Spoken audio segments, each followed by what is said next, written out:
What would you do if everyone told you humans were never meant to fly? Imagine looking up at the sky in a world where airplanes don't exist. No passenger jets.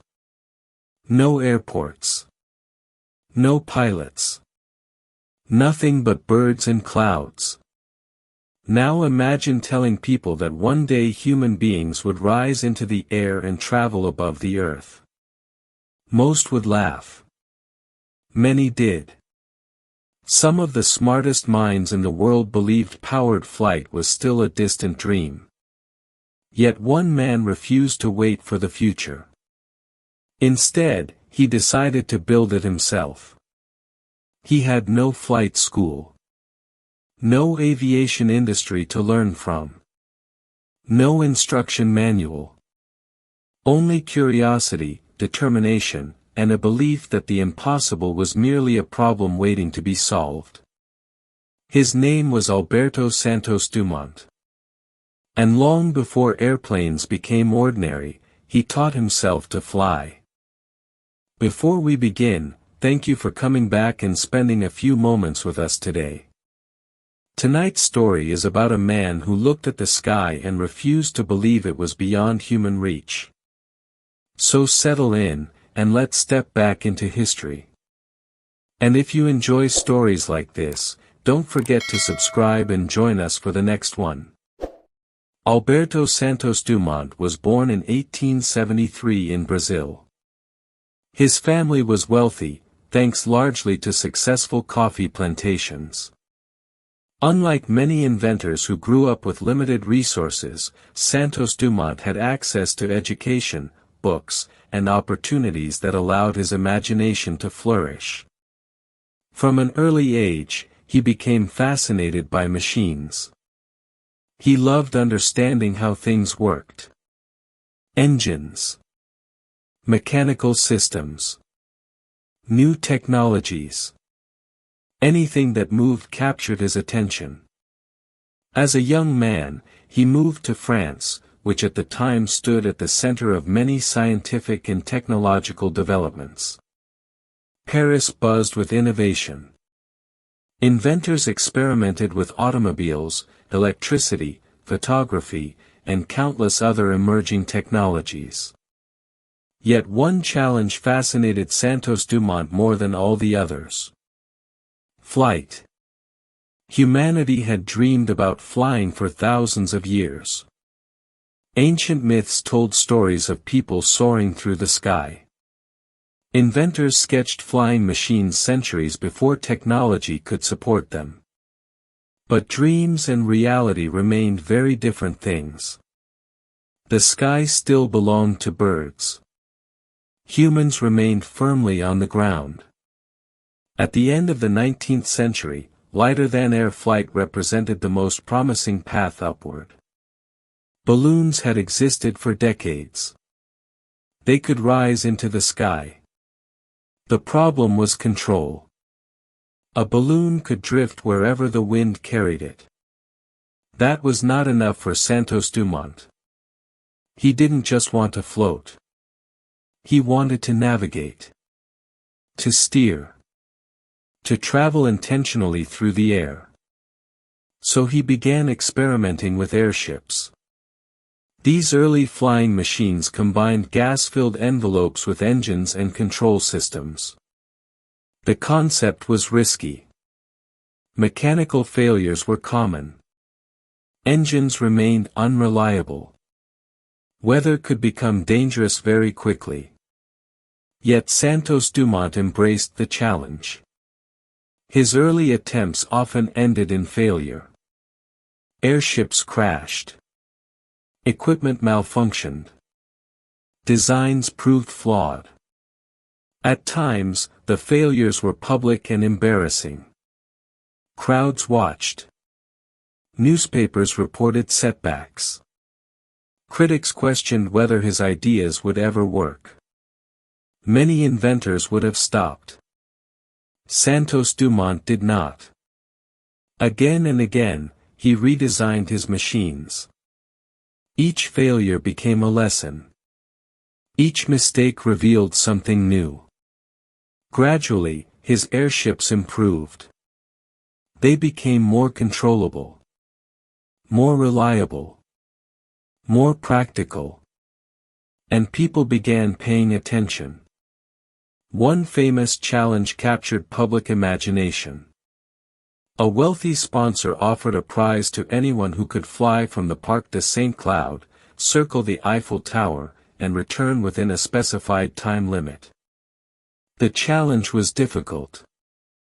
Navigation mattered. Speed mattered. Reliability mattered. And failure would occur in front of enormous crowds. Santos-Dumont accepted. The attempt drew widespread attention. Parisians watched eagerly. Journalists followed every development. The inventor climbed aboard his airship and rose into the sky. At first, everything appeared to go according to plan. Then problems emerged. Mechanical issues threatened the mission. The airship struggled. For a moment, it seemed another failure was inevitable. Yet Santos-Dumont persisted. He adjusted. Adapted. Continued forward. And eventually completed the journey. The achievement electrified the public. For many observers, it represented something extraordinary. Human beings were beginning to control the skies. Not merely drift through them. Control them. Suddenly, Santos-Dumont became a celebrity. Crowds recognized him. Newspapers celebrated him. His flights transformed him into one of the most famous inventors in Europe. But he was not satisfied. Because another challenge remained. Airships were impressive. Yet Santos-Dumont believed the future belonged to something else. Heavier than air flight. Machines that could rise from the ground using engines and wings rather than gas-filled envelopes. The idea seemed even more ambitious. And even more dangerous. Around the world, inventors raced toward the same goal. Various experiments occurred simultaneously. The history of early aviation remains complex, with different countries emphasizing different pioneers. Among these pioneers, Santos-Dumont played a significant role. In 1906, he unveiled an aircraft known as the 14 bis. Unlike his airships, this machine relied on wings and engine power. The design looked unusual by modern standards. Almost fragile. Yet beneath its awkward appearance lay something revolutionary. A machine designed to achieve powered flight. Crowds gathered once again. The excitement was enormous.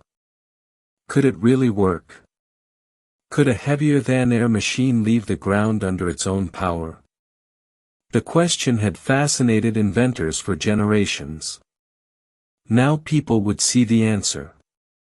The engine roared. The aircraft accelerated. Faster. Faster. Faster.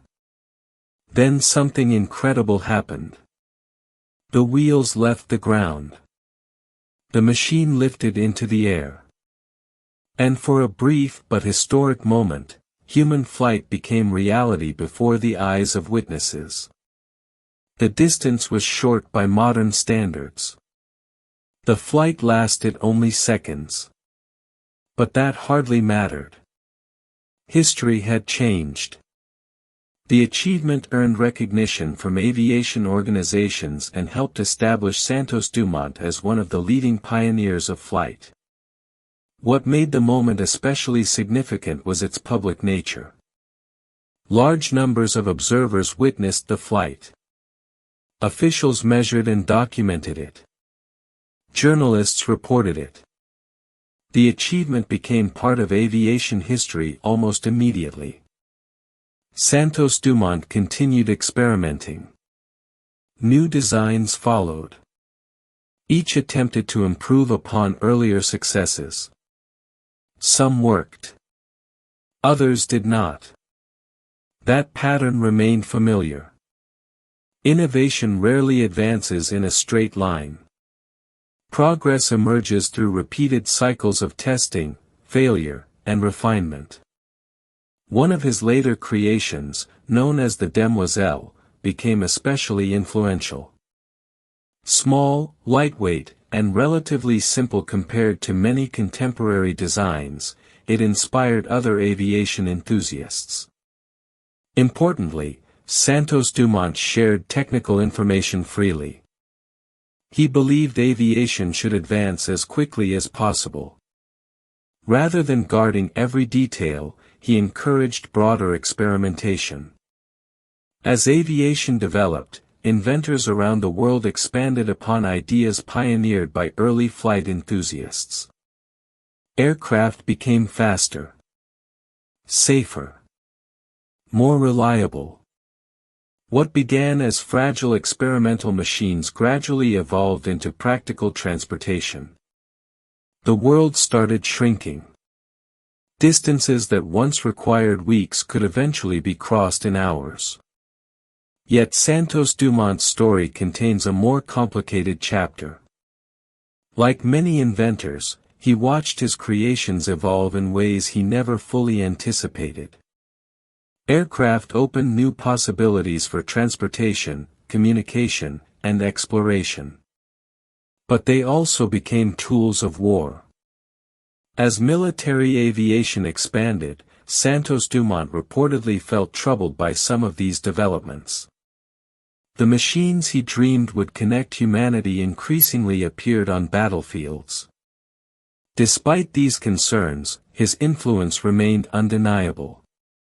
Throughout Latin America and especially in Brazil, Santos-Dumont became a national icon. Many people regarded him as a symbol of innovation, courage, and imagination. His achievements inspired generations of engineers, pilots, and dreamers. Today, discussions about aviation history often include multiple pioneers. The development of flight did not occur because of one individual alone. Inventors across different countries contributed important breakthroughs. Historians continue examining how various achievements fit together within the broader story of aviation. What remains beyond dispute is that Alberto Santos-Dumont played a major role in moving humanity from dreaming about flight to achieving it. Perhaps the most remarkable aspect of his story is how much uncertainty surrounded every step. There were no aviation textbooks. No established engineering standards. No proven path to follow. Every flight involved questions nobody had answered before. Every success required courage. Not just physical courage. Intellectual courage. The willingness to attempt something the world had never seen. Many people looked at the sky and imagined flying. Santos-Dumont looked at the sky and started building. That difference changed everything. He died in 1932. By then, aviation had already progressed dramatically. Aircraft crossed oceans, connected cities, and continued evolving at astonishing speed. The dream that once seemed impossible had become reality. Today, millions of people board airplanes without giving much thought to the pioneers who made modern flight possible. The experience feels ordinary, routine, expected. Yet behind every flight lies a history of inventors willing to risk failure in pursuit of something extraordinary. Alberto Santos-Dumont was one of those pioneers. A man who refused to accept that the sky belonged only to birds. A man who taught himself to fly in an age when nobody truly knew how. And a man whose determination helped transform one of humanity's oldest dreams into one of its greatest achievements. Because before airports, Before airlines. Before aviation became part of everyday life. There were people willing to climb into fragile machines and trust their ideas. Santos-Dumont was one of them. And when he looked up at the sky, he didn't see a limit. He saw an invitation.